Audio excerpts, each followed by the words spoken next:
Hello and welcome to the Dragon Ball Figuarts News Roundup, where I'll be recapping and discussing all Dragon Ball Figuarts news for the months of August and September 2021. All timestamps will be in the description. So, let's start with our first bit of news. As a bit of a throwback to our previous roundup, the Kefla figure, which was first shown at the San Diego Comic-Con online Dragon Ball event, went up for pre-orders on Premium Bandai. These pre-orders opened August 19th and will close October 24th. She will cost a total of $62 US. That listing will be linked in the description below. And so, of course, with this listing, we have a few promotional shots to look over. So let's start with what pops out to me first. Of course, the figure will be coming with the folded arms piece that has become commonplace, and I believe was shown before. And as we see in these images, we see one of her exchangeable hands there, and another, a pointing figure over there. Finger. I keep saying figure instead of finger every time I record this. Another thing to note, which I will come back to later for a specific reason you'll see, is the screaming face, one of two exchangeable faces she'll have alongside her basic face. And now on to a few accessories that I think a lot of us find very interesting. This figure will be coming with not one, but two separate effect pieces, which, considering how the Dragon Ball figures have become in the past few years, is incredibly rare and pretty special. Because as a lot of longtime fans and collectors will know, people who've been collecting longer than I have, these figures don't really come with many effect pieces more often than not anymore. We've had a few recently. Bardock came with one, Hit came with one. They seem to be, I'd say, getting better again. I don't want to jinx that though. But this figure will not only be coming with one, but two. And honestly, I think they're looking pretty good. They're very unique. On the left, we have our basic red Ki Blast, but on the right, we have her Gigantic Burst, which is probably her most iconic move, and her ultimate in fighters. They're looking pretty good. The Gigantic Burst looks slightly fuzzy, but it definitely doesn't look bad. Of course, here we see her third face, second exchangeable one, in the Gritting Teeth, and a couple more interchangeable hands. And so, of course, the figure comes with two exchangeable faceplates, three exchangeable left hands, four exchangeable right hands, two effect parts, and exchangeable folded arms. And so to go back to the yelling face I was talking about before, I've seen a lot of people really have problems with this face. A lot of people have been, just really don't like it. And I think I can kind of tell where they're coming from. In this image on the left, I think the face looks fine. I think from when you're looking at top down, it's the sculpt, mold, it all looks alright, but it's more so right here in this pose, and of course right here, that I feel like it just looks slightly off. It's just weird. I don't know if it's something to do with the chin. Something in the lower part of the face just throws it off for a lot of people. There's a few different things people are, I don't know if upset, but a little bit confused by as well. First of all, the knee articulation. It's a single joint knee, which a lot of people are comparing to 1.0, a Dragon Star, whatever. People are wishing that the articulation was more like, well, what we're used to now with these figures. I guess we'll have to wait and see how well it works. Any joint can work properly if it's given enough range and, looks alright. But the other thing is that a lot of people have been talking about her proportions with the larger head and smaller body, a little bit similar to the, not to the same degree, but a little bit similar to the classic Dragon Ball figures like Kid Goku and Kid Krillin. I don't think it looks bad. I think it's a pretty alright scale, but I do understand that the head is probably a bit large. I can see where they're coming from on that. Beyond those complaints though, I think the sculpt looks pretty good. I think it's just a pretty accurate depiction of the character, and so yeah, that's the Kefla figure, which will be linked in the description below. So, let's move on to one more throwback figure. Dodoria. Just like Kefla, Dodoria was also shown at the SDCC event, but his pre-orders went up September 9th and have no official closing date. He costs $78 US. This listing will be linked below. Again, with that listing, we have some promotional shots to look over. Of course, a couple pretty basic poses here with the open hands. Just like how I said last time, you can't really get much better for a Dodoria figure. I mean, any Dodoria fans or any Dragon Ball fans who've been wanting a Dodoria figure, I think this is basically a perfect representation of the character. I mean, I don't think there's anything really wrong with it from, just looking at it, and this is Dodoria. Of course, we have the second images, a bit more unique posing. We have, of course, one alternate head, the yelling head, and also showcasing the range of the shoulder pads. And also, of course, a reference to the show, the pose where Vegeta kind of dealt with Dodoria. And yeah, it's pretty cool to see them use the Vegeta figure. Just makes one wonder when we'll be getting that other base Vegeta that they showed. But anyway, once again, that figure is with the yelling head, that image. And now here we show a couple more of his accessories. And so here we see a couple more of the accessories Dodoria comes with his Scouter, 7-star Shining variant Dragon Ball, and a pointing finger. And so just a couple more images I want to show of Dodoria. We have the image of him alongside the first form Frieza figure and Zarbon, which was shown back at the SDCC event, just to show a little bit, I guess, kind of scaling and just how it looked alongside those two. That Zarbon does not have a release date yet, by the way. And also this interesting little promotional image that they released of Dodoria and the Zarbon figure together as they're seen in the Dokkan Battle card, which I thought was pretty interesting. It's a pretty cool photo. And yeah, that's Dodoria. He'll be linked in the description, as I said. Find him on Premium Bandai. And now, past the throwbacks to our previous roundup, we have a new, completely unexpected release. 4th Form Frieza, or another version of 4th Form Frieza. Of course, this is not the first Final Form Frieza we've gotten. However, what really sets this one apart from the others, aside from its updated sculpt, is its availability and accessibility. As you may have already noticed, this is not a limited Premium Bandai exclusive. This is actually a general retail release, meaning that when this figure comes out sometime in February, you may actually be able to find it in local stores. Alongside this, it will be retailing for only $35, which, by modern Dragon Ball Figuarts standards, is the lowest these figures actually sell for. Just like with some of the less expensive Goku figures we've been seeing the past couple years, this Frieza seems to be made with the intention of introducing people to the Figuarts line, whether it's people who just find out about the line, are only looking for one iconic character, like Frieza, or just couldn't afford the other figures. Of course, as I said before, this figure will be releasing sometime around February, but it's also already up for pre-order in a bunch of different websites. I will be linking its listing on Big Bad Toy Store down below, not sponsored. And so, just like with all the other figures, we have promotional shots to look at, and a couple little interesting things later. So, to start off with, of course, we have our 5-star Dragon Ball, the Shining variant, which I didn't bring it up with Dodoria, but I'll bring it up here. This means that we're getting a whole new set of Namekian Dragon Balls with a new set of Frieza Saga, Namek Saga figures, meaning that now the floodgates are open for Zarbon and even a few other figures, meaning that we could finally be getting that elusive Namek Saga Vegeta, Namek Saga Frieza, hey, maybe even Namek Saga Gohan, a few different characters we could be getting.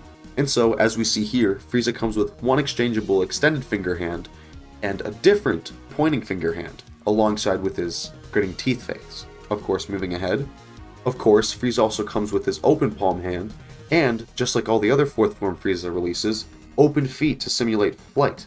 And speaking of those other Frieza figures, as you can see here, I actually pulled up an older promotional shot of the previous Resurrection F Frieza to use as comparison between the two, mainly here between the gritting teeth faces.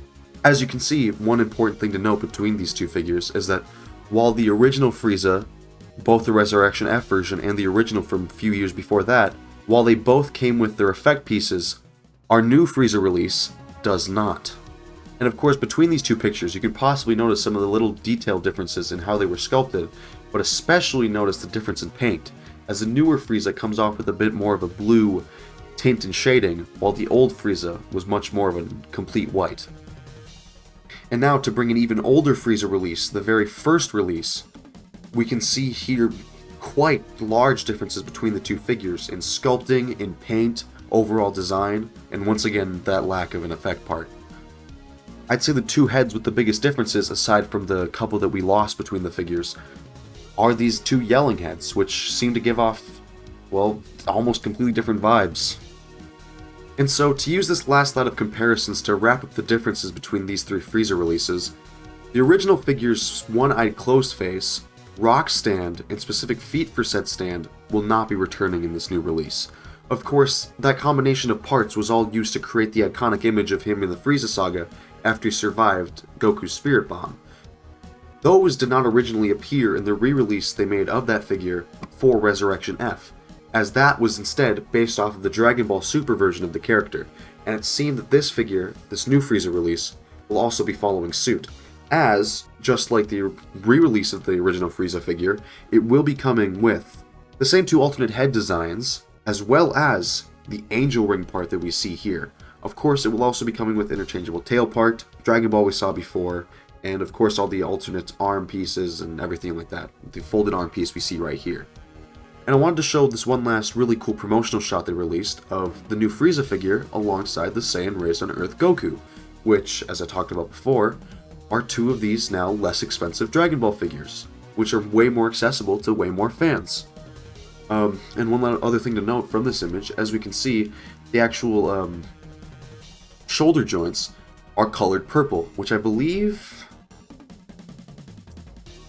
Yes, the very original Frieza figure had white colored shoulder joints, so in the actual joint it was colored white, which meant that on top of the shoulders it was also white, as you can see right there, where the re-release, just like this new one, had purple joints to cover up the top, but it also looked purple on the inside. But that will be all for our coverage of final 4th form Frieza. And so now, moving on to a completely different event from San Diego Comic-Con, we have the very first ever exclusive New York Comic-Con Dragon Ball figure, which is Blue Kaioken Goku. Or, if you prefer, Super Saiyan God, Super Saiyan Son Goku Kaioken, event exclusive color edition. This release will be available both in person at New York Comic Con and also on Premium Bandai, costing about $60, as it does actually come with a full effect piece. For all the information on going to New York Comic Con, getting reservations and stuff, I will be putting links in the description below, both the Tamashi's website, the official New York Comic Con website, all that stuff. And then for the Premium Bandai release, we don't have the information on that yet, unfortunately. However, I will be putting, once again, the Tamashii Nation's website down below. Check that out. Check that out for the next few days, over the next few days, and they should be putting in the information on the logistics and how to get that soon. That's going to be a trip. I'm going to be trying to get it myself, too. Good luck if you're seeing this within the next few days. Yeah, if you're looking at that figure, I wish you the best of luck. Things have been tough trying to get event exclusives these past couple years, or year and a couple months. But anyway, moving past all that other stuff, we do have, of course, promotional shots to look at, so let's get into that. So to start off with, here's just a few, general poses we've seen on Goku figures a lot, showcasing the new paint job, and of course the sculpt. This sculpt is actually, as you may know, the same body sculpt that we had for the Ultra Instinct Sign Goku, which was the event exclusive in 2020, but also the blue Goku hair, which is from the Super Saiyan Blue Dragon Ball Super Broly Goku.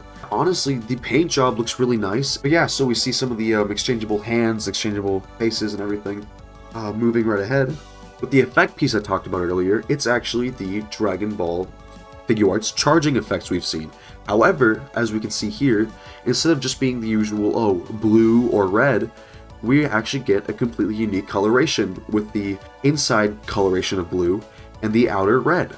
And honestly, it looks really nice. Out of all the effects, surrounding charging effects they've done, I think this is the nicest looking one. I think it really complements the figure, and yeah, this comes with the figure, which is why it's at a $60 price point. And yeah, I just think it complements really well. If you want to keep this figure up on display, that works out perfectly. Now the long-awaited comparison shot between, on the left here, the event exclusive 2020 UI Sign Goku, which is what this figure gets its body from, and the blue Goku, which is what this figure gets its head from. I think the big difference is the coloration of the hair, with a much more light metallic look on the event exclusive. Of course, the body seems to be the exact same as the UI Sign Goku, with just that really nice pearlescent coloring like we got with the other Kaioken figure. For one other comparison, we have the other Kaioken Goku. Technically, the second Kaioken Goku, because we did get an event-exclusive Kaioken years and years ago.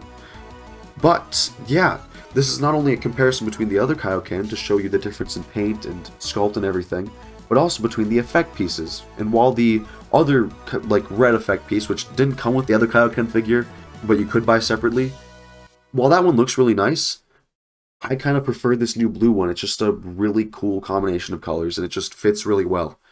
I think it was just done really well. You can overall see just the difference in tones and colorations between this what's supposed to be a Namek Saga Kaioken and this Dragon Ball Super Kaioken, and how it blends with the blue aura or whatever. And for one last throwback to the previous roundup, we do have, once again, a full 360 view of the blue Kaioken figure. Of course, this 360 view you can also go and see at the official Tamashii Nations event website.